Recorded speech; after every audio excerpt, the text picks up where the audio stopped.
towards this one. Okay.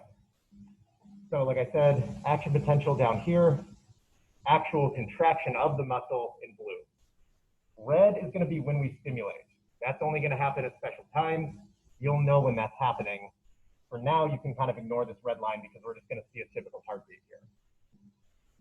So, okay. The randomizer selects group 7. You are invited to come up and see if you want. And I'm going to ask you a little bit about the cardiac cycle. This is going to start with experiment 1 here on your sheet, everything. So if everybody wants to go to experiment 1, that's it right there. Hooray.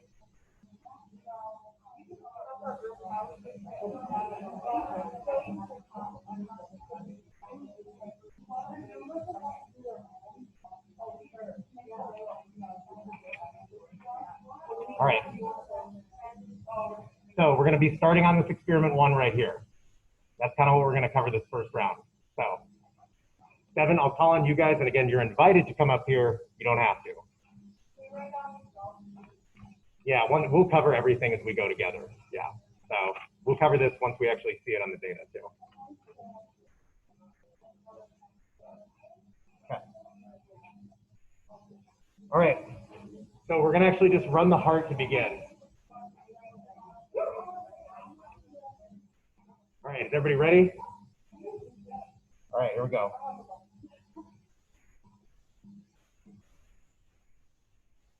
So try and match what you're seeing with what you've studied in that PQRS wave.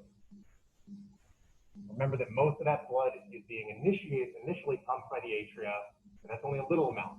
The ventricles are huge. They're the ones doing all the blood pumping.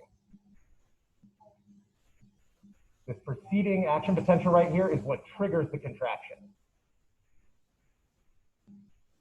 And that little action potential that we first see there, that's triggered by what's called the SA nodes in your atria. The SA nodes are the pacemaker of the cell. They're the ones that keep going in that rhythm over and over and over again. And they will not stop even when the brain is dead in this case. So I'll leave stuff like this going so you can kind of see and combine what you're visualizing and what you're also seeing in the data. This is going to be especially important when we actually essentially give this heart a heart attack and fibrillate it and see if it can come back from that. So that's experiment 5. We aren't going to get there yet. Right now, we're just looking at the normal cycle right here. The section that I've cut out here, I already cut it out, but sometimes you can actually do it in lab, is pericardial sac. That's just another cavity that kind of protects the heart from, anything that can kind of come through it. So in this case, group 7, can you tell me where the P wave is in, let's say, this structure right here?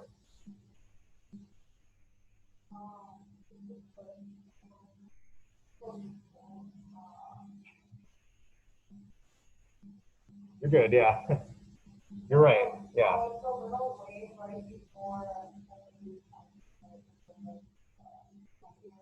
Yep. So the P wave is just those little pacemaker cells in the atria firing a small little signal that they are like sending that rhythm up. That small signal triggers a gigantic signal that is throughout the entire atria. That signal is going to excite the entire heart 100%.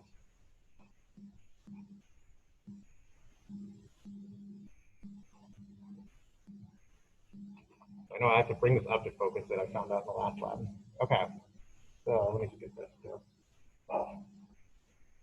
So when you're studying this cycle, and we kind of are, and sorry my notes are dense, it's kind of hard to write notes. This P wave right here is from the SA node. That's the original depolarization that you're going to see right here. So we'll cover what triggers that in a sec. But overall, this cycle is just going to mimic a typical action potential. We have a couple different factors here. If you are dealing with atrial contraction, atrial filling, ventricular contraction, ventricular filling. And remember, those have their own scientific terms, systole, diastole. Keep track of those too. Less so for the lab exam, but this will be on a lecture exam, obviously. So that's kind of what today's thing is. It's just like, kind of time for you to allow stuff. So here's some stuff to keep in mind. This is kind of for me too. Differences between the cardiac and the skeletal muscle, and we'll see those today. So even if you just keep a table on the side somewhere, here's the difference, here's the difference, here's the difference, you'll rack up a bunch of stuff that can help you on the exam too. This is just straight up heartbeat. That's easy. Okay. So in this case, if we follow this wave right here, the P wave is initiated by those little atrial SA nodes, like kind of clockwork cells. There's a small pause, but then the entire action potential kind of hits the cardiac muscle all at once. And that's a big thing that's very different from the skeletal muscle. The entire cardiac muscle is going to fire essentially via one action potential trigger. In this case, you have atrial contraction. You can kind of see it in the heart if you visualize it right now on screen. That little structure to the left of the big structure, that goes first. The atria contracts first, pumps blood, that initiates the ventricle contraction as well, which is stimulated mainly by this main action potential. So atrial contracts, the atria basically defills, so diastole is why I have that C, and then the ventricle contracts. And that pumps the blood throughout the body. And then ventricle diastole kind of like goes off at this point. This doesn't look like our wave because this is actually like the volume that it's filling each time. Ours is just pulling on the heart each time. The heart is basically flexing and pulling that tension rod each time. Okay. So a good question here for experiment 1 is what starts the P wave in that case? I'm not going to ask anybody specifically. But remember that the P wave and these SA node channels just beat. They beat to a rhythm. And all that rhythm is that things go back to normal right here. They're usually preceded by an inverted hyperpolarization called a T wave. Remember how action potentials kind of overshoot a little bit, right? That small overshoot is the signal for the next T wave to fire back. And so ultimately, and if I could draw on this, you would draw a cycle from here to here, basically. That T wave is going to basically proceed and ultimately trigger that next T wave. And that's why the T waves will keep going on and on and on and on, because they're waiting for a voltage signal that is dictated by the product they created, which is the heartbeat. And then they can create one again because that voltage is lowered again. Okay. So since this is a demonstration format, Zoom people, I'll check the chat once in a while for any questions. You can shout out stuff though. I think my speakers are on. And everybody in here, if you're interested or have questions or more study style questions, or even just like application questions, now's a really good time because this isn't your typical lab where like, you know, everything's like running around busy and stuff. So this is definitely your chance to find stuff out. But in this case, this is kind of your typical sequence that you see in a healthy heartbeat for the most part. Okay.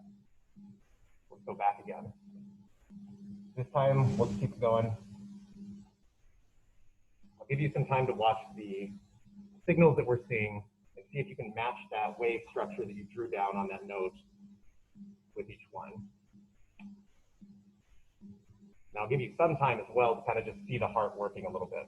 I was thinking about cutting a little more into here, but this white structure right here is the aorta, and I don't want to cut that. That's your main artery, and we lose the heart at that point for the most part. So we're not going to do that yet. Take some time, actually see the heart moving, and then if you want, you can take a look at kind of those action potentials and see if you feel comfortable assigning each of those roles to each one.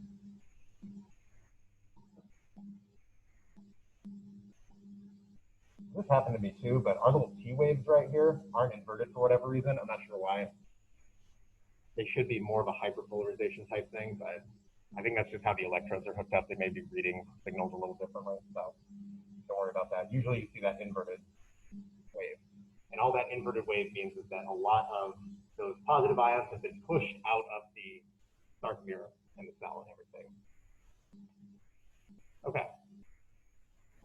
Take a look. So with the demo, sometimes there's going to be like kind of pauses and stuff. Just look at your notes, things like that, because I do want to make sure I have everything that Penny showed hers, so that you guys are well prepared.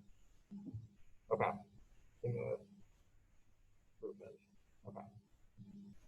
I just want to make sure this is the right time to ask this question. Okay. Last thing is basically just like we learned in skeletal muscle. This heart muscle is going to function in the same way. Sarcomeres, those little actin myosin cross bridges, those are functioning right now, pulling in, going back out, pulling in, going back out. And that's all a function on if calcium is available in that case. Calcium is abundant though, and all they really need is that action potential to fire that calcium out, and it triggers the contraction. A key difference with the heart and the skeletal muscle, and we'll see this demonstrated in experiment 4, you cannot have summation, you cannot have tetany in the heart. It doesn't work like that. It's one action potential, one contraction, 100% recruitment.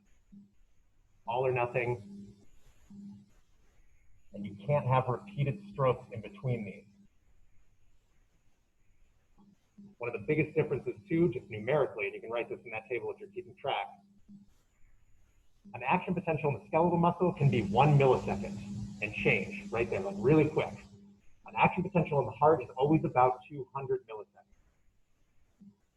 And the reason for that, if you watch that video I posted, is because the heart action potential basically slows itself down. And in your lab notebook, there's a really good thing up here where it kind of visualizes that a little bit. I'll share this in a sec. All right. Okay.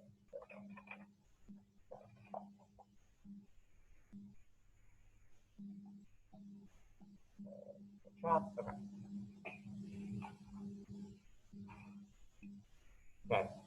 So this is just kind of your basic visualization of this. This is your action potential in the heart. Rises up really quick, boom. As it rises, the contraction is going to follow it in this case. We can see right here. Contraction happens, and that just happens just like in our blue. But this action potential, instead of just dipping right back down, it's really long before it really gets back to that resting threshold. And that's because the sodium, potassium, calcium channels kind of fight each other in that case. They're not spitting out, they're not like making that go down quite as quick. Your skeletal muscle, you need to have another action potential right away. But in this case, part of the heart's rhythm is dictated because its absolute refractory period, which is all in here, where it can't fire again because it's too busy firing, that's huge. And that's what makes it so that your heart doesn't just start buzzing, basically, right? It's just flying all over the place. So again, another strict difference between the two. Action potentials in the heart have a huge refractory period, massive. You can't refire your heart twice in a row. We'll see what happens when you do. Okay. Cool. All right, random group. Number 2, you are welcome to come up and look at the heart. And I'm gonna ask you a little question.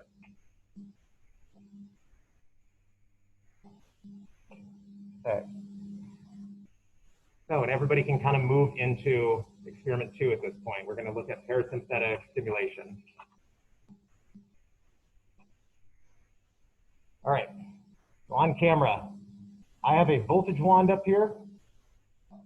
What I'm gonna do is stimulate the vagus nerve. And that's here in the turtle's neck. You can kind of see that. So group 2, if I stimulate the vagus nerve, which produces acetylcholine, what am I going to see ultimately happen to the heart rate? Is it going to be faster, stay the same, or get slower? Acetylcholine is going to be released, and that's what I'm going to do by triggering the vagus nerve.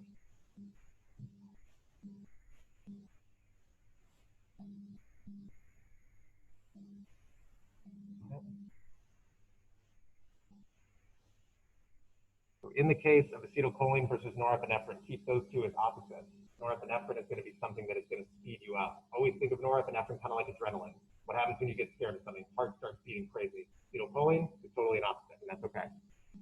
So get those, you can always like kind of write those processes down like in dual mode so you can see the opposite like things that happen in that case. Okay. All right. So what we're going to do next is stimulate the turtle at the vagus nerve. That's going to trigger the vagus nerve to fire its product, which is going to be acetylcholine. That's me up there, and I just want to auto scale this. Okay. So I had to make contact right here. This is probably the hardest part of this demonstration, is making sure I'm actually contacting the nerve itself. The nerves are white, arteries are red, and they're right on top of each other, so it's very hard to get that. All right, so I've made contact right here. I'm gonna do this a couple times, but not too many. Penny almost killed hers. Well, again. I'm going to hit on. We're going to see what happens in the data, and we're going to see what happens in the heart itself. Okay, 3, 2, 1.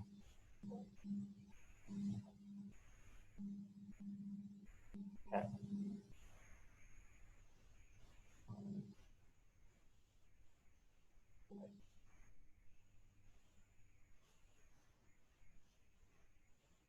Oh, phew, thank God. Okay.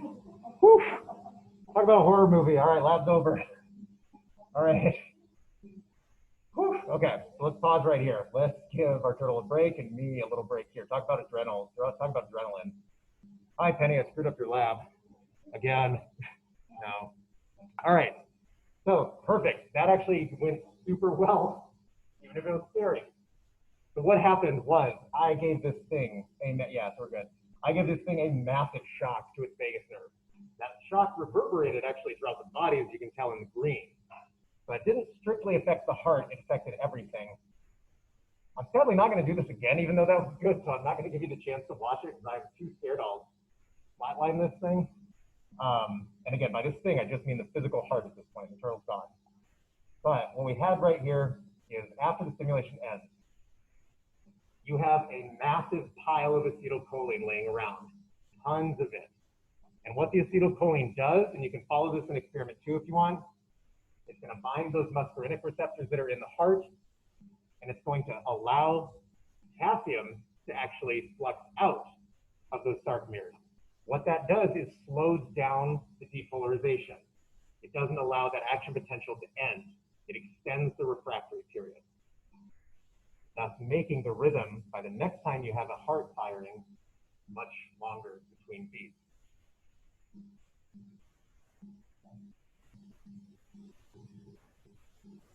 So I'll share what I've got over here. And again, like if you're like me, I mean, I literally just write stuff and put it in arrows for processes when I'm first learning them. Not for everybody, but that can be what we do. Okay. Stimulation, vagus nerve AP, you release acetylcholine in the vagus nerve. Now remember, acetylcholine is that neurotransmitter. You're going to see it applied in a lot of different settings. So get used to seeing it and not being the same role that it's usually playing. It's a pretty important one. There are muscarinic receptors in the heart that receive and bind to the acetylcholine. So in the heart, this opens up some channels that kind of interfere with that descent of the action potential, basically. By opening up that potassium, you kind of ruin the depolarization phase of that action potential and make it extend. I think I'm going to grab a piece of paper here and draw on it.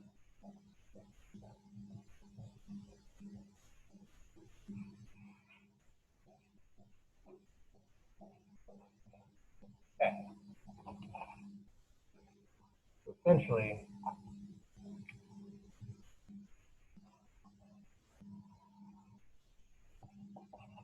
call this your action potential right here. Call this normal.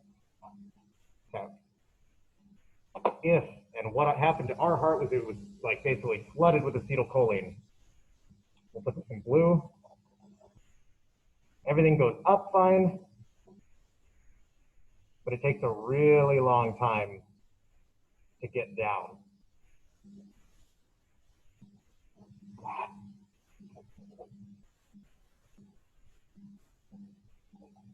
Got a longer time between beats, you're going to have less beats, lower BPM.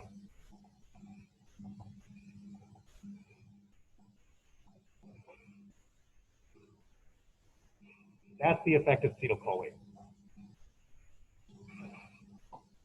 This is the opposite effect of norepinephrine. So we're going to get to that one later strictly when we actually dose the heart with some norepinephrine. But what you would see in that case, and I don't have another color to show this, you had norepinephrine, it'd be more like that. Be a lot quicker. So norepinephrine, sorry. And what that's going to do is actually release some calcium, I believe, and basically allow that action potential to be done a lot quicker. And remember, the trigger for that P wave in those atrial cells to fire another beat is that you reach this point, that you reach back to normal.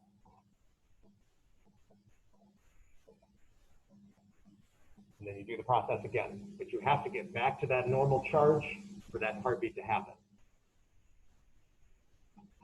So ultimately though, why did the heartbeat eventually come back? Thank goodness.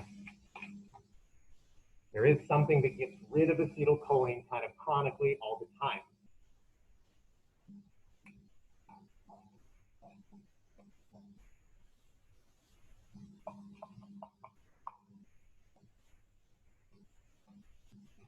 It's that same thing that we've seen before, acetylcholinase.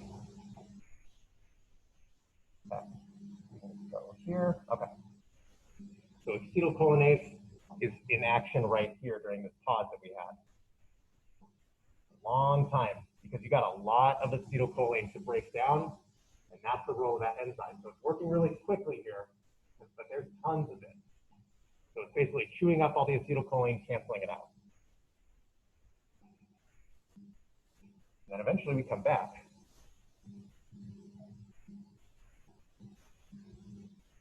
So see if this is going to work here on a scale. Okay. All right. So this one doesn't count because I was shocking the heart in this case. That was actually just the heart pulling and flexing because it was getting shocked. So look at the size of this one right here, this contraction. And the size of this pull is going to be very reflective of how much blood was actually in the heart at this point. This contraction compared to the one that we eventually get over here, so keep that one in mind as we're scrolling. I say that's a little bigger. It's kind of tough to see sometimes. But because we caused it to skip a beat, essentially, a lot of blood was still left over in the heart from that original beat, waiting to get pumped. So it was actually a little stronger of a pump right there to get all that excess blood out. Again, yeah, I don't have the visual right here to get like back and forth. Maybe I do. You can't see it there. So it's right, yeah, it's right there on the left, and then it's a little higher. Yeah, so it's a little higher over here. So essentially, whenever you skip a beat, you're going to have a little leftover blood in the heart. You have to work a little harder to pump that out. We're going to see how that applies to heart disease and kind of chronic, why your heart aches a little bit. So the more of these events like this you have, and we'll see how to trigger these in real physiology, the more damage your heart ultimately takes as you get older. All right, last question. Does anybody have a hard time sleeping, for example? Yeah, I seriously do. And think if you do, is it like just because, for example, you're wired, or is it literally like, I just never fall asleep for whatever reason? That's kind of what happens to me. You'll get a lot of patients in healthcare again, and especially even, and this is dictated by lifestyle, which is going to be dictated by diet and other stuff too, they can't sleep. Some of the reasons behind that is that people like that sometimes actually produce a lot more acetylcholine, and they have it just wandering around all the time, or they don't, or sorry, cross it out. They don't have enough acetylcholine, and their heart rate doesn't go low enough to sleep, potentially. At least low enough where a human would want to be around, and that's why you feel restless all the time in some cases. So if you do stuff that stimulates acetylcholine, like drink too much caffeine, smoke too much, stuff like that, chronically, you're going to be a little more numb to the effects of acetylcholine. You're not going to be able to rest chronically as well.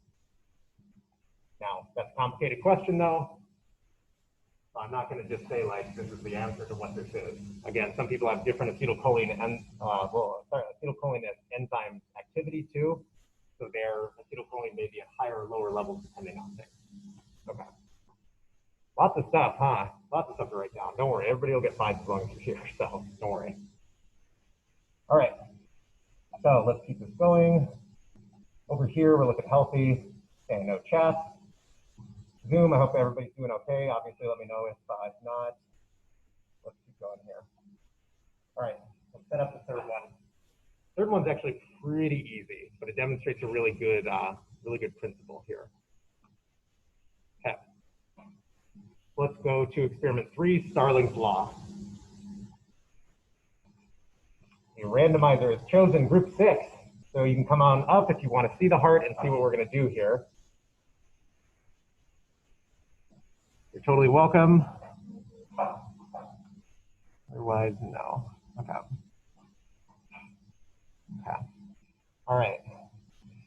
So what I'm actually going to do, so right now what I've done is basically push the heart back to like a loose phase. See how this is not tugging on it anymore. And I'll actually start this in the data for everybody too. So what I did, and for those of you on Zoom, I kind of pushed the turtle up to where the point that our tension rod is not detecting any tension anymore. Everything's fine with the turtle still. As you can see, it's still beating, but it can't have any tension. So naturally, the heart is in that shortened myosin and actin physiology phase, right? The myosin and actin don't have a lot of room to contract in the heart normally. That's why when you feel your heartbeat right now, you can't really feel it, right? Like if you're thinking about your heartbeat, you can't really feel it coming out of your chest. So if it's short, what's going to happen is I pull this and I stretch the heart more. That's for you too. If you pull a muscle, it's too short. If you stretch it, like a little more overlap, if there's more room to fire, what's going to happen?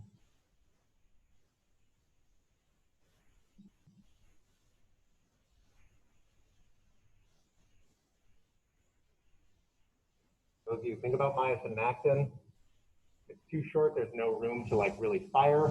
But if you start stretching out, the myosin actin reaction becomes a lot bigger and a lot stronger. So here you can watch this. So what I'm going to do is start progressively, really slowly stretching the heart a little bit by moving the turtle this way.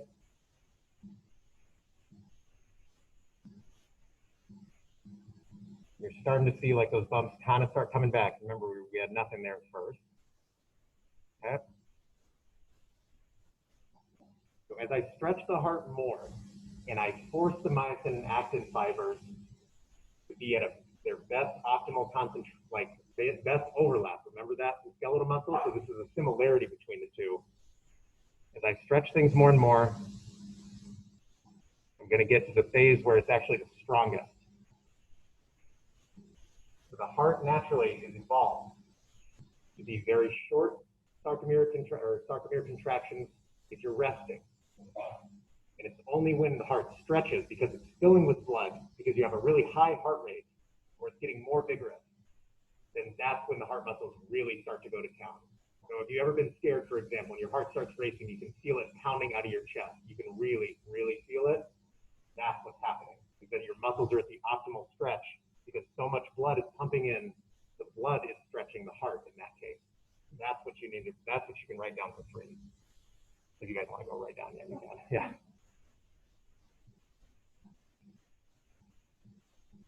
So as we stretch this, we got it to a pretty optimal length.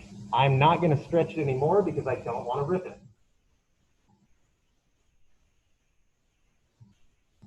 We'll stop this one right here. But you can even see in the visual here that we've gotten to this point right here, how much it's pulling, and how much those sarcomeres are actually having to contract. And remember, they're right in that perfect zone, that kind of that Goldilocks zone in physiology, where it's just the right amount of stretch for them to fully pull the myosin and actin together in like a big successive force. Okay. So the reason behind that, again, your heart as it rests is always going to be in this scenario right here with the myosin and actin. It's very short and it's suboptimal. There's not a lot of room here for this red actin to get pulled in by the myosin, right? And that's fine. And your heart beats at a resting rate just fine with that in mind. But as you stretch and as your heart rate increases, or as the volume of blood that you're pushing in increases, the heart physically stretches. More blood, more stretch. More stretch, better muscle firing, better sarcomeres. And instead of this like tiny amount that you can flex here, the heart is going to start just pounding in and in and in and in again.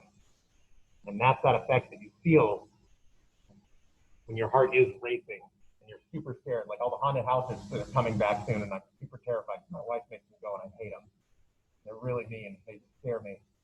Oh God, it's just a nightmare. I don't know why anybody would pay for that. In any case, when your heart's pounding and you actually feel it, it's is in there. It's going faster. Those two things, those equal that equation. Actually, I'll go right back, sorry. Those equal that equation for cardiac output. And that's here at 3. You don't need to know this for anything. You could put this as the answer here. Or it's not an answer, but it's a good thing to notice. So 3 right there. Cardiac output equals stroke volume, how much blood is actually in the heart going to get pumped, and then how many, is heart rate is HR, how many times do you pumping that amount of blood per minute, right? As you're sitting resting here, that volume is not going to be as big. If you were running or you were scared from something though, that's where you start seeing that pumping happening in a ton. So, one last physiological example. So who here is a dog person? Like, everybody likes dogs, hooray, yay, I am. So dogs are genetically not very far from wolves, but we pushed their physiology to extremes, like mine, which is a Pomeranian, okay? So her heart is still pretty small, but it's still a little bigger than for what she needs. There's some issues with that, like Scout has a heart murmur, we'll see what a murmur is. But it's when we pushed wolf physiology the other direction that things got in trouble with the heart. As we pushed it into Great Danes, Burmese mountain dogs, big thing. The heart size didn't necessarily keep up with the other features we were selecting. That means that the heart of a big dog is constantly pounding like that, trying to get blood throughout that entire gigantic body.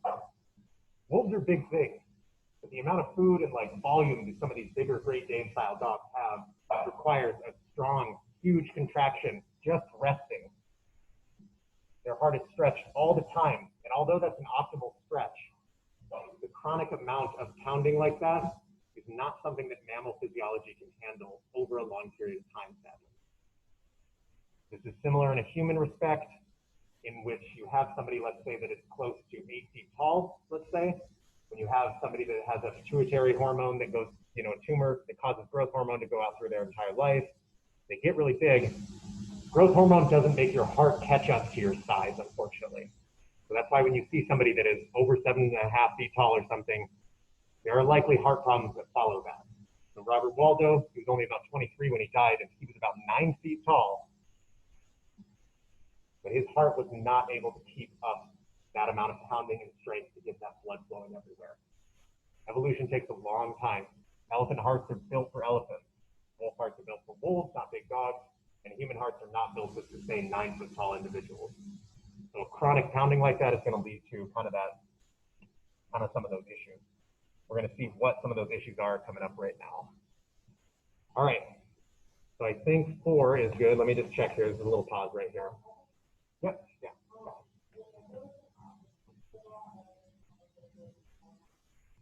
Yeah. So like if you never, yeah. So that's a good question. That reminds me. So this kind of brings up a good question of what would happen if the heart is basically too small or you never get to that optimal like kind of pounding stage ever. That's the benefit of cardiovascular exercise in this case, and a healthy diet that can maintain that.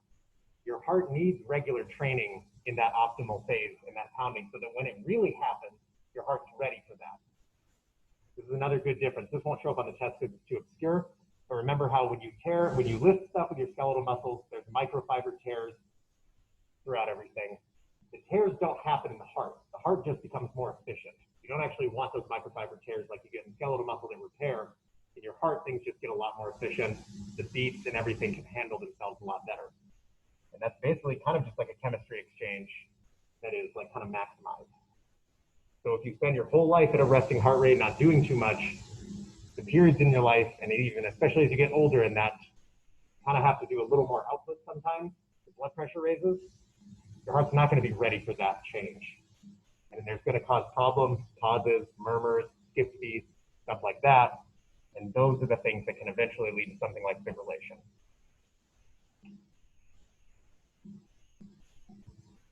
Okay. So I'll set something up quick here. And we're going to actually, this is the first experiment, which is 4.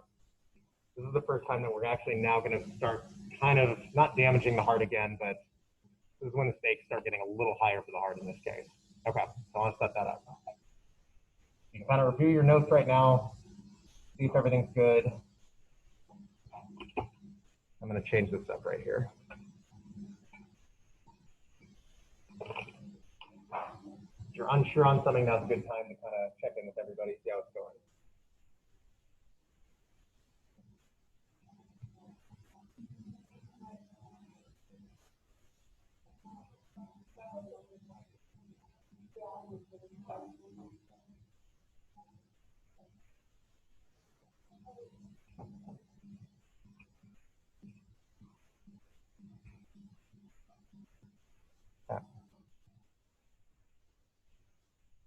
Actually, it's actually going to run it a little bit here and see if I can.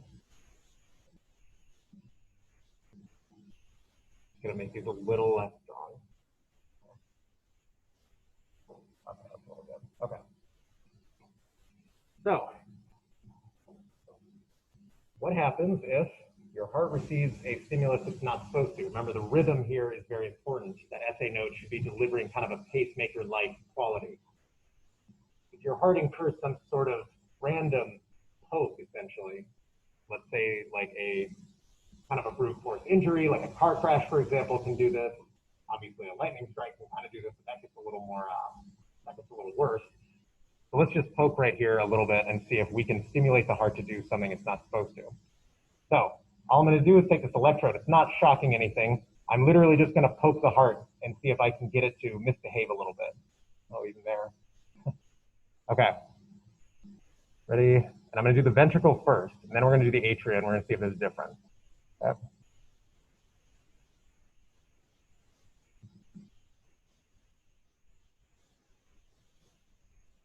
Wait, one more. Okay. So the heart's a sensitive thing because any sort of stimulus is going to cause some sort of extra beat, as we saw right there. So this beat right here should not exist. I made that happen. But yet it pulled on the ventricle and it had that extra pump beat. And if you were watching the camera, you saw that it actually did like pump at that point because the stimulus that I gave it, even that small mechanical force, triggered the heart to pump one more time. There's also one thing here, and I'm not going to ask anybody about it because it's really obscure. But I inverted one of those typical waves. Remember PQRST. What you're seeing there highlighted is an inverted T wave. So what I did is essentially when I touched the heart, and this is opposite for whatever reason, I flushed out a bunch of ions outside the muscle. I flushed those out, they went back in and triggered the heart.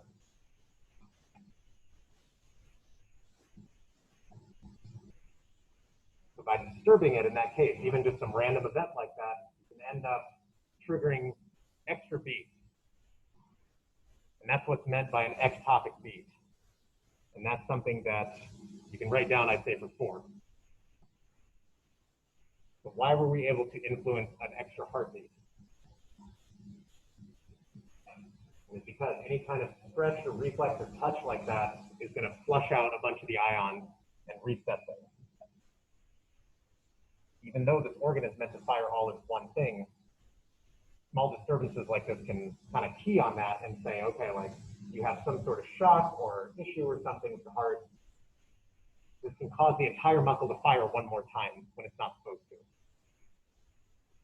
So it's no wonder there's all this stuff in your rib cage to protect it. You don't even want like small stuff touching or interfering with it.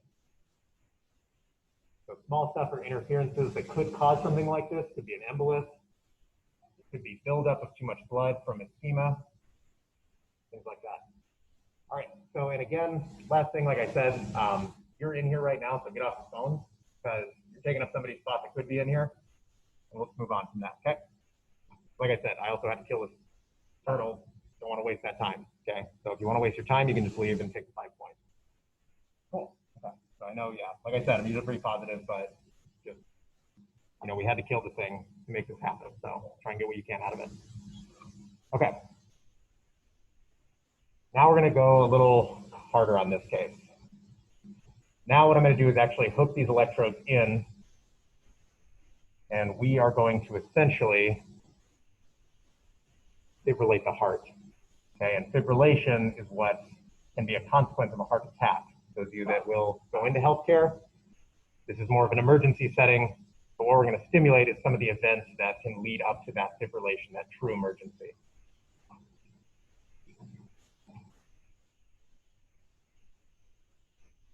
Okay. I'm going to do refractory period.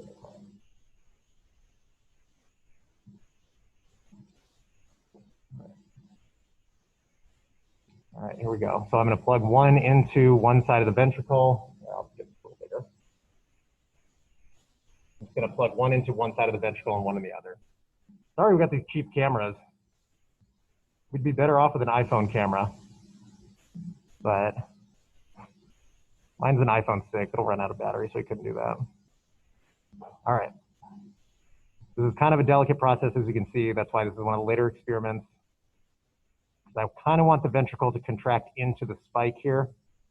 Don't necessarily want to really rip anything open. But I also have to get it in there. And again, this is why you all are going to do healthcare and surgery, not me. This takes me way too long. There it goes. Okay. Okay, one more. We're going to see that after this, there we go. I think we should be good. Okay. All right, as you can tell, we are now a little hooked in. Now our stimulus channel is going to be very matched up with everything else we're going to see. Okay. So to start, I'm going to try and interfere with that absolute refractory period that we talked about, where there's only small beats that can go through. Okay, I'm actually going to back them up a little bit to get the tension on the heart as high as I can. Okay. So normal heart rate, everything's going okay. Look here, okay. Everything's going fine. There are going to be points where I can trigger a pulse that it's not going to do anything. There are points where I can trigger a pulse that it will cause a skipped or an extra beat. So right now, this first one, I'm going to try and time it and hit the pulse right as the action potential is already happening. In this case, I'm hoping to hit the refractory period and nothing happens. But like I said, this is far from an exact science. All right, so there was me right there. Looks like I did stimulate that extra one right there because I didn't hit it right on time. But that's okay because it's our second point here. So I was able to trigger a second heartbeat by simulating my own action potential right here. We saw that heartbeat happen here. The reason is that I did it during a phase right here before another action potential happened. So all this phase right here is actually the phase where the heart is ready to fire one more time, right? So it's all depolarized, threshold there, everything's good, fire again. I just clicked it before the heartbeat itself could fire. So in that case, we were able to stimulate our own heartbeat in that case.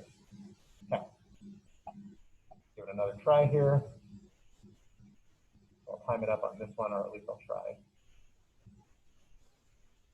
There we go.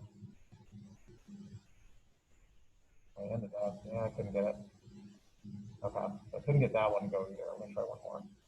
One thing to note here too, though, actually, I should have noted this. I simulated this AP right here, this action potential, but there was a really long recess right here. And the reason behind that is that that was an errant beat, and that's gonna cause a skipped beat here. That's essentially what that's called. Skipped beat, an ectopic beat, whatever you wanna call it. The other thing to note is that when you skip a beat, the heart fills up with a little excess blood. That's why this contraction right here is a lot taller than the previous one that I actually stimulated.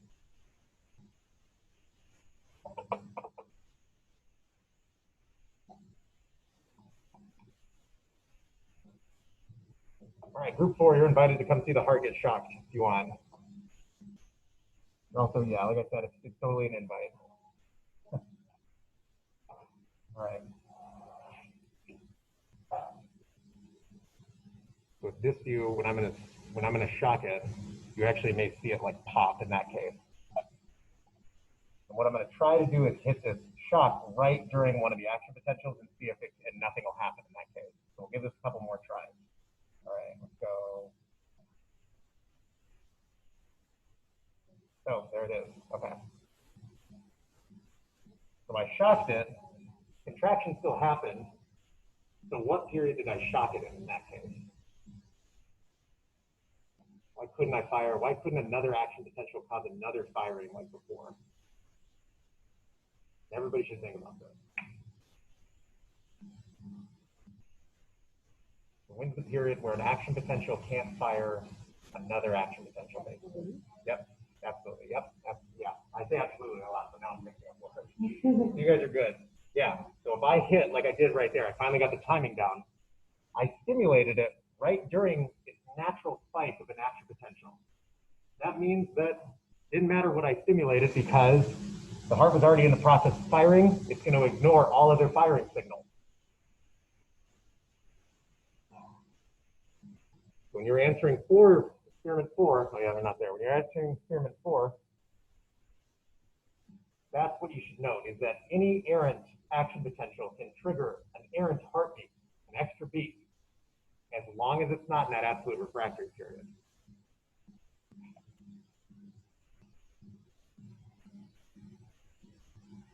Okay, well, let's let this run a little bit.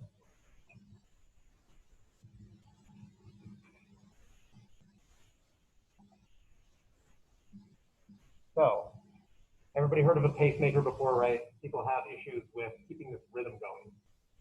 Pacemaker does the rhythm for them.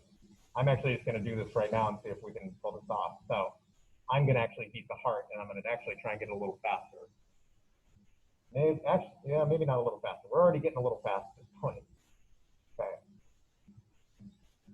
But as you can tell, if I successively see the red in there, I'm causing this to happen each time. And that's what a pacemaker essentially does. That it dictates the pace of the heart because the heart is not doing the pace on its own well enough. And again, we've seen this concept again. If you have successively quick beats that don't belong, you have a long period where the heart is kind of filled with a bunch of blood and it has to really gear up and it shoots it all out. And again, you have a harder contraction in that case as well. So again, these are how I would design the questions. Basically, say like, here's a gigantic pause. Would you expect this last tension to be higher than the previous one or not? Why? And in the case of this, or in our case right here, it says you skip a beat, you well up a ton of blood, you have to push it all out at once. Okay. Okay, let's make sure Penny had everything here, and then we'll move on. Big explanation. Okay.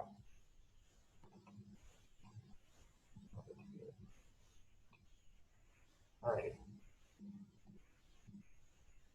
Okay, so one of our last ones.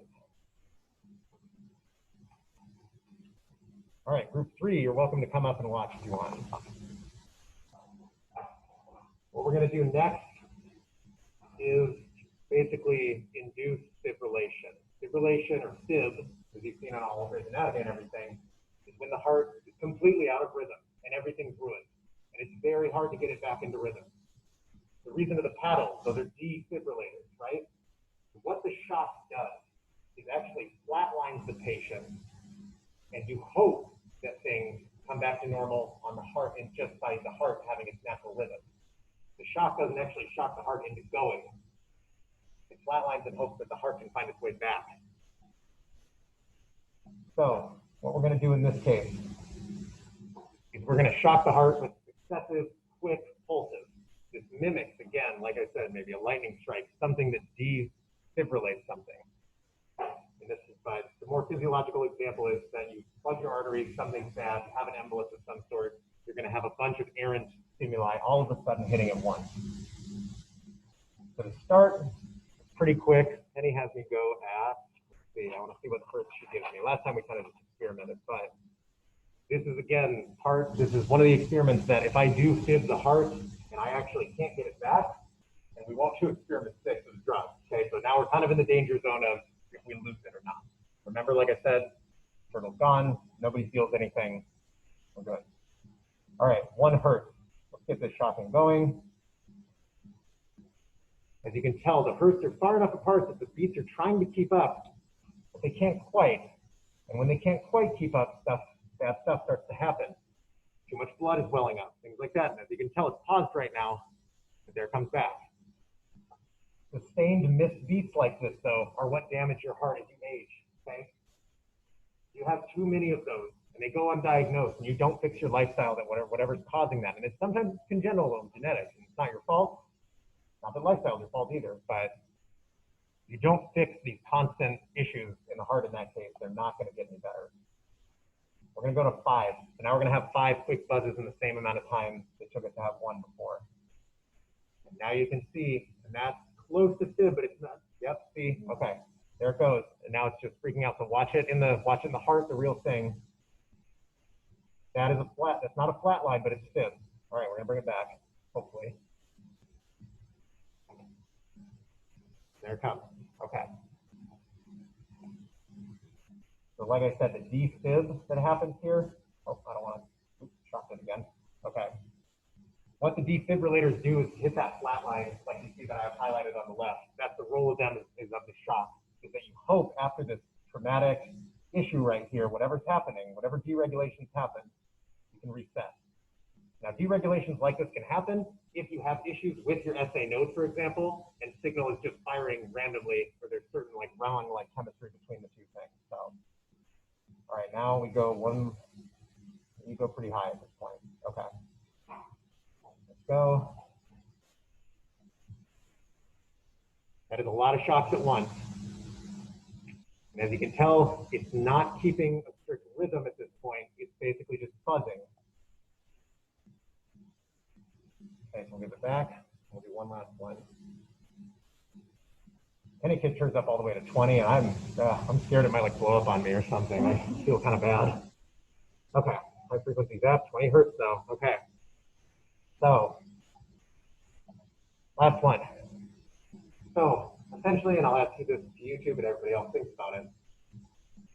The heart, why can't the heart undergo summation or tetany?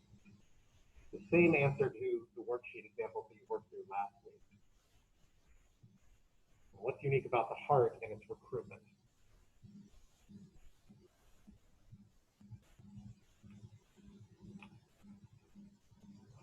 That was like 5 questions in one, so it's okay. So remember how when we already stimulated something 100% recruitment, everything's fired up. Any frequency increases aren't going to do anything. If you're already at 100% recruitment, which the heart always is, tetany, summation, frequency of shock, it's only going to cause problems. And it's not going to tense up either. So we'll do the final one, and you'll see this does not get any stronger. A fibrillating heart is weaker, not stronger in that case. This is really pushing it because this is 20 hertz right here. It comes right out of fib, so okay. Now, in a typical heart, you're not going to have the same, whatever's causing the issue, the big stimulus, it won't end. That's what fib is. So if we just sat here and let it go, it takes about 2 minutes for fib to kill someone.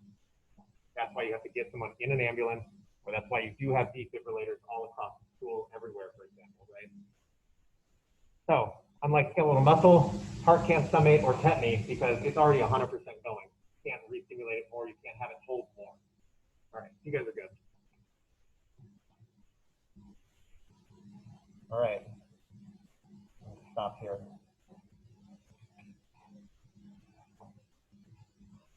All right, that's gonna be about it, almost. Yep, so those 2 main points for experiment 5 is what, I kind of expect on any exam. What did fibrillation cause? It did not cause an increase in tension, really. It caused a deregulation of it. The heart actually fell in strength in that case. And you can't really have summation or tetany because the heart as a muscle, as a single unit, fired by a single action potential, is 100% recruited every time. And that's due to those little special structures called gas junctions. Because every single heart cell, for the most part in those major 3 structures, is connected physically by channels. And that's what those little gas junctions are. So when one feels an action potential, the whole thing does. So it's really one of your organs that is very much all or nothing when it comes down to it. All right. I think we only have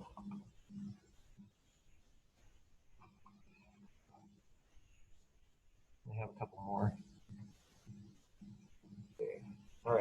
going to see if this is the last thing, or if there's a couple more things we can maybe do here. Does anybody have questions related to like the strict content, or maybe questions that are more abstract, like I Googled this and I don't know what that is? Like I do that all the time. So any questions? Anybody on Zoom? Oh yeah, Kylie.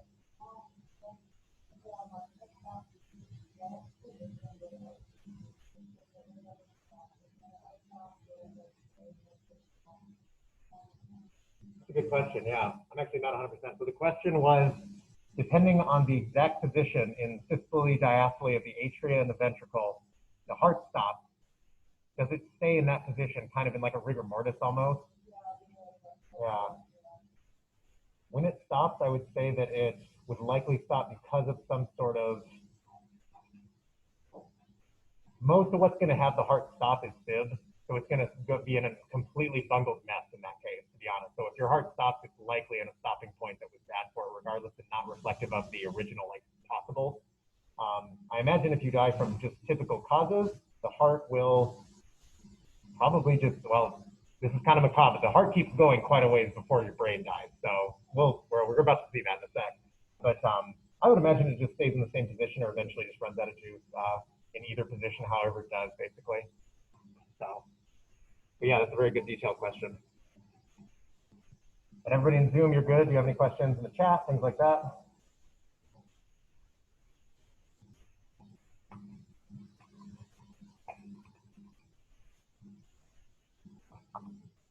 All right, so I'm going to open this up to 2 groups that want to do it, either 1, 8, or 5.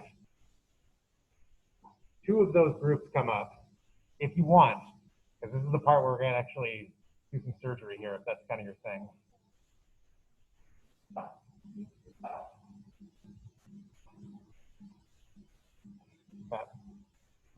Yeah, you can do your best to maintain distances of 5 and then 1, right? Okay. So 8, you'll be the last one, and that'll be what we get to do at the end. All right, so this is part 6, autogenic property. We already know that this turtle is completely brain dead. The heart is an automatic thing. We're going to take the heart out of this body, and it's going to keep going. And again, that's something that has always been kind of fairly unique about this organ, and it kind of caused a lot of controversy whenever somebody maybe 200 years ago would die and their heart was still beating. They're like, I told you he was evil, right? But in this case,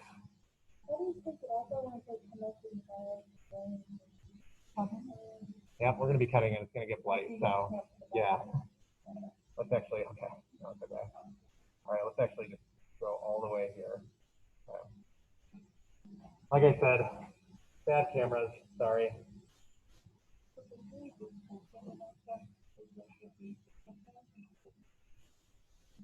No, the beat's still going pretty good, actually. It's a little fast. It goes. All right, so there is going to be some risk with this procedure that I hit something and the heart's not going to work. But what was surprising last time is that it did have a little pause, but eventually it does keep going. And the reason behind that is that the clockwork is all chemistry. It's all ion exchange. And if there's ions on it, it's going to keep rolling, okay? If yesterday's any indication, this is going to get super bloody, so. All right, here we go. So as I'm going to go here, I'm going to cut more of the pericardial sac. I'm eventually going to hit a couple arteries up here. I'm actually going to undo here. It's kind of hard to get everything. Okay.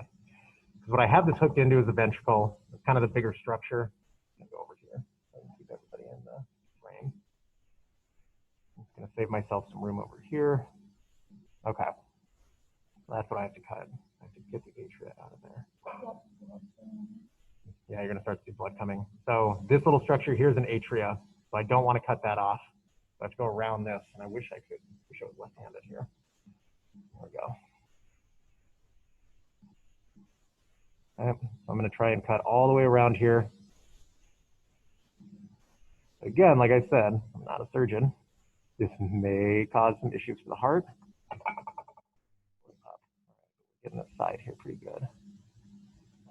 Okay, so I'm going to try and cut the tissue all around it. Yeah, it would be so much easier if this was just regular No zoom. Okay. There's a little bit of the atria right there, so I'm going to try and avoid that. But I do have to get under there, and that's where we're seeing, yep. So now we're going to go a little bloody. So ultimately, I do have to get this tissue out of here.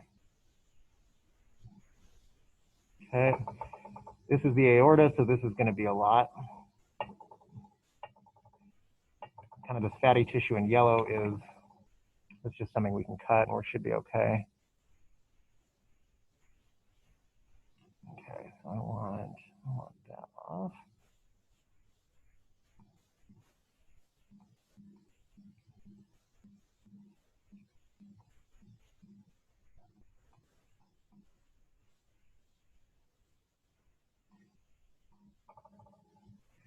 Like I said before, though, yeah, this thing has been dead for a long time, luckily.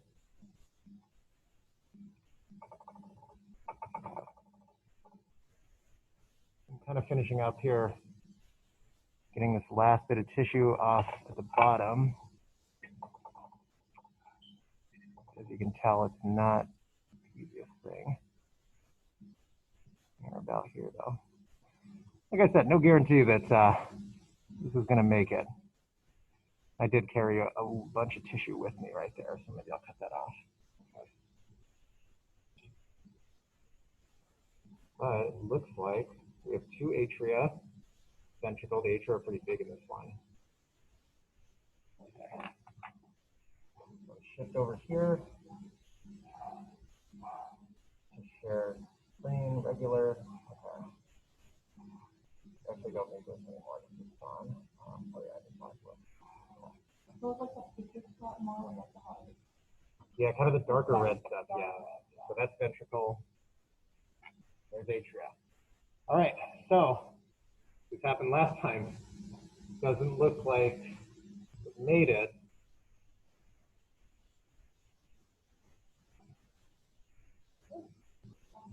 If you just give it a shock.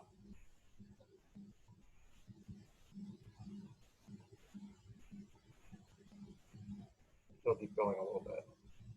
I do want to see if it's going to keep going all the way. There was this period last time too.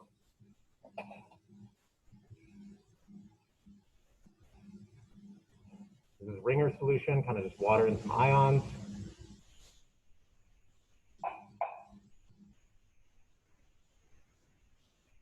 And now it's going to start going.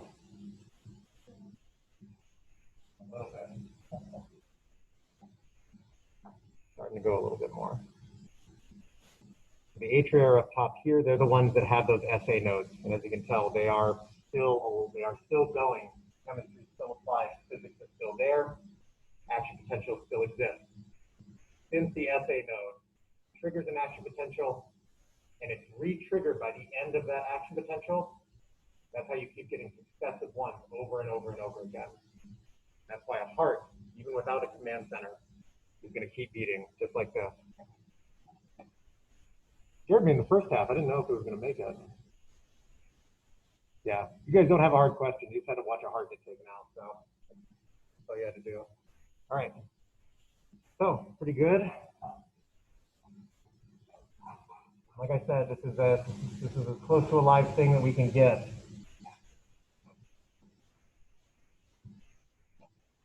And it is very much functional as an organ still.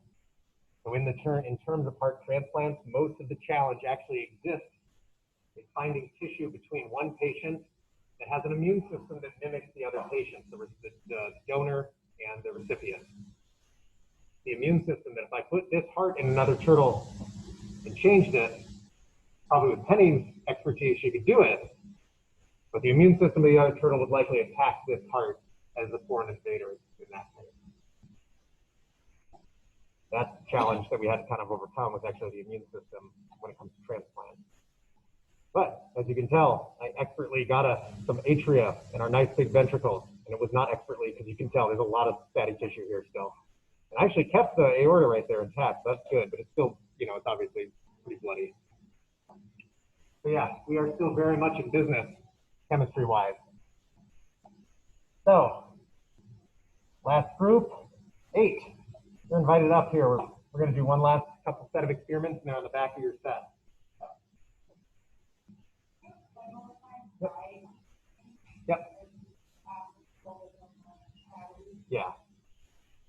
So the heartbeats and the action potentials that we see in green on our data, they're all dictated by these little funny sodium channels that exist here in the atrium.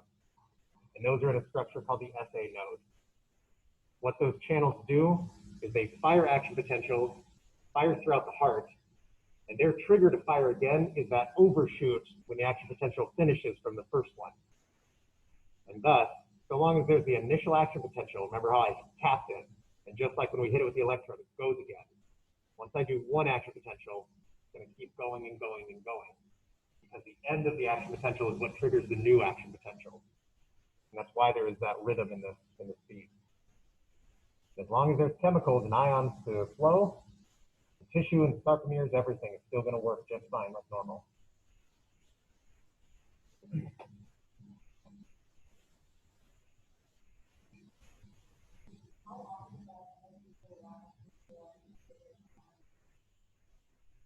Yeah, if I keep this in enough solution like ringers, this could last 48 hours maybe. Because all it is just chemistry going, muscles flexing, it's a healthy enough turtle, nothing wrong with it. So when it comes to transplant, you obviously need to keep it cool, but keep it beating and healthy in a lot of solution. And you don't want, when you're going to redo this into a heart, like reflip this into a person, you don't want more than like, I think 8 hours between. But as long as the chemistry is there, the action potential is going to keep firing. Sarcomeres are going to keep pumping. That's going to cause the end of the action potential. You're going to keep having heartbeats. All right, group 8, do you want to come see it or no? Totally up to you.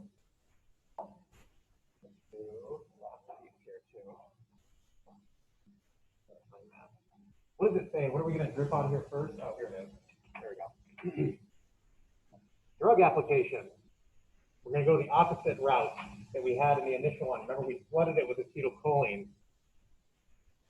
In this case, I've got epinephrine. This is going to simulate an adrenaline rush. In that case, Anna, what is going to happen when I put this on hypothesize-wise? Yep, it is. Hopefully. Now, I haven't seen a ton of effects of the drug so far in the last few labs, but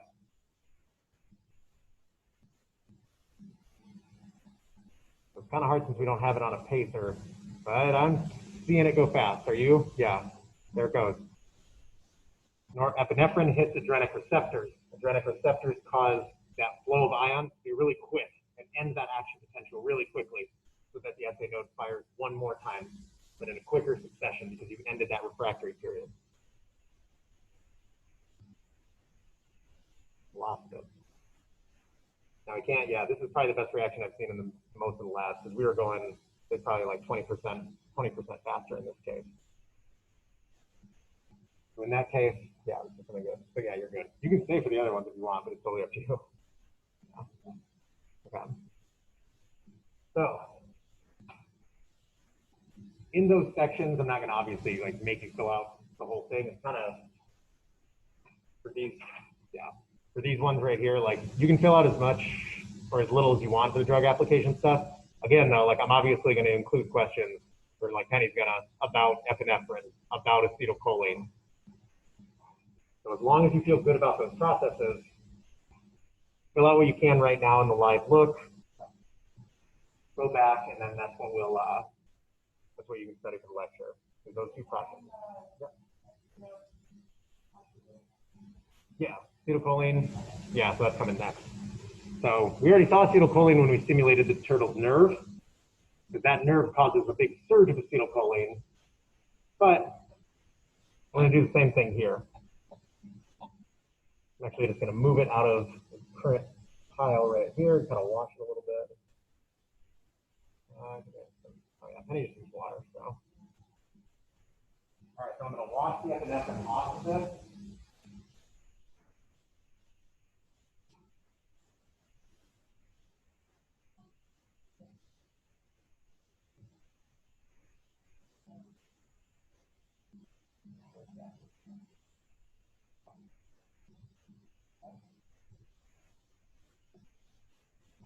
All right, we're back. Opposite effect this time. Now we're going to send in the neurotransmitter. In this case, it's going to slow things down. theoretically, right? Doesn't always work. All right, so we're looking pretty fast right here, going like hit, hit, and see those atria contracting right there. All right, here we go.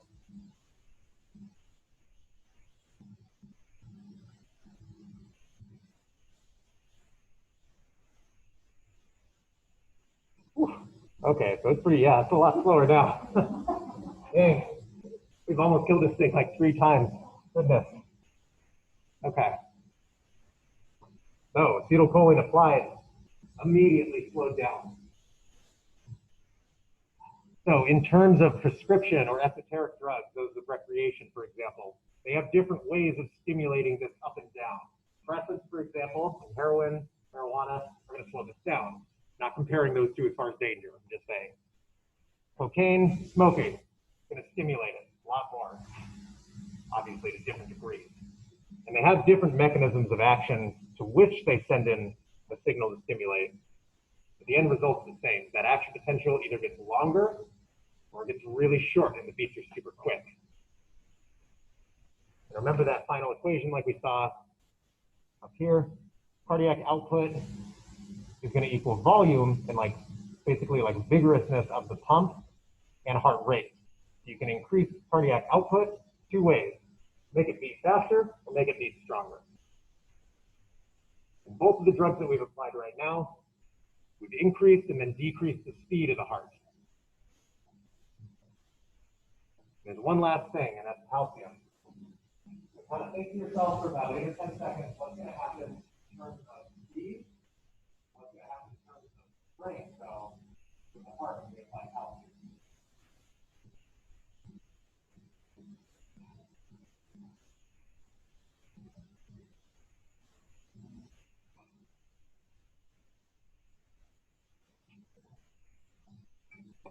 All right, here we are.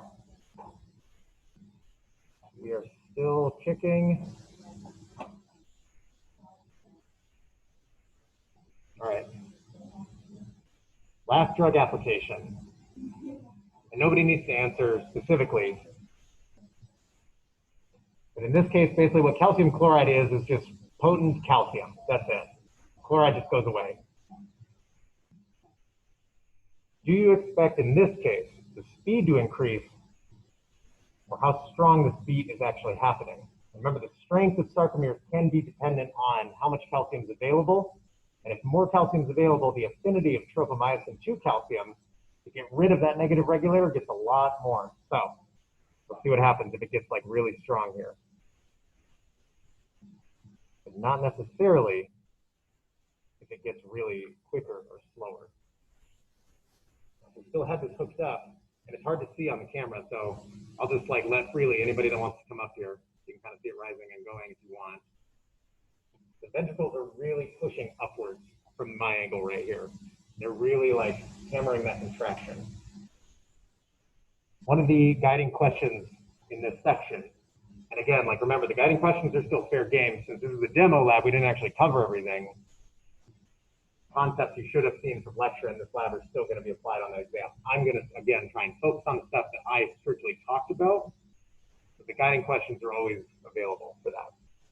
Okay. In the case, and this was one of the questions, why, if you injured one of your atria and it basically just explodes, let's say, why can the heart laugh through that? But why, if one of your ventricles was just gone or dysfunctional, all of a sudden, that patient would not laugh?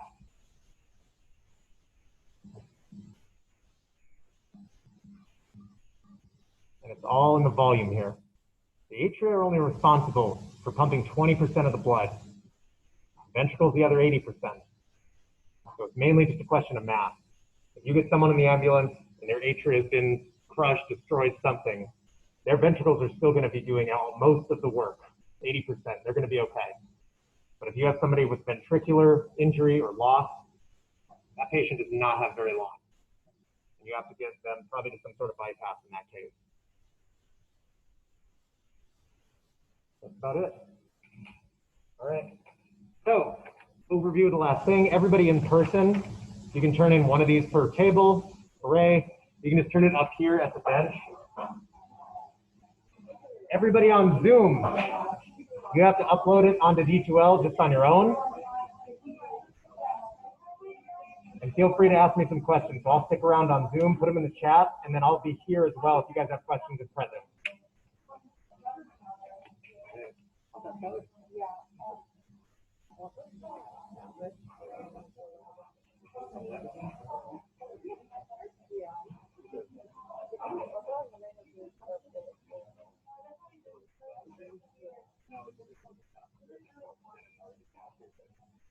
Yeah, I would never take points away no matter what. So.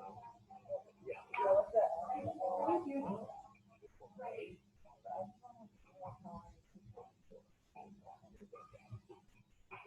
Yep. All good? Yep. Oh, thank you. Yeah. No, I said thank you. Yeah, I was like, oh, I couldn't hear you. Yeah. Thank you.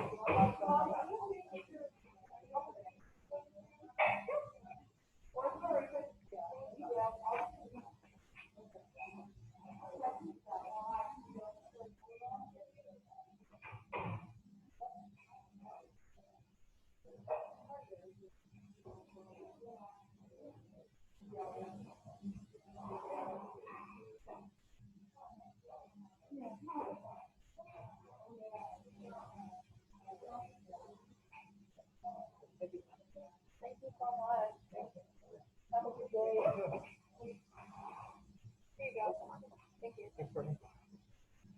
Thank you.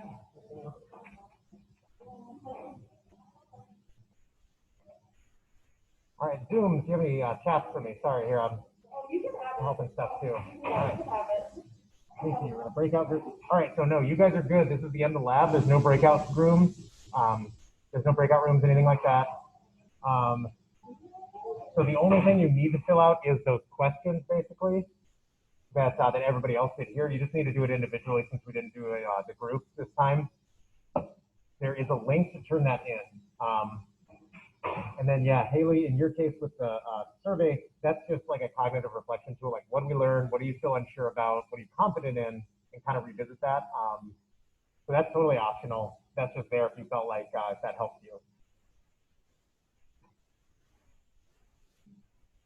Yeah, so just, yeah, you can email, yeah, and then both are just due by Friday because like there's not a huge timing thing. So you can turn it in today or you can turn it in Friday. That's easy too.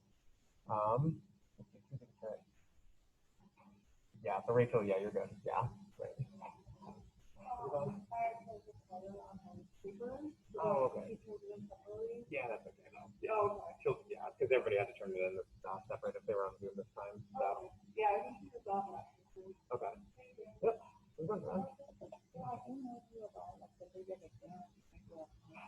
Yeah. For the lab exam? Okay. Let's take a look. I have everybody's in my office so we could go over actually. That'll be good. Okay. So let me see. I do have to clean this up. What's your timing today? Do you want to do it now? Would that be best before you go to something else? Okay. Okay. So I'm gonna. Okay. No, I think let's take a look here. Let me just. I don't think he doesn't need anything quite a bit. Okay. All right. Thanks, Zoom. You're good. I think we're all good. Okay.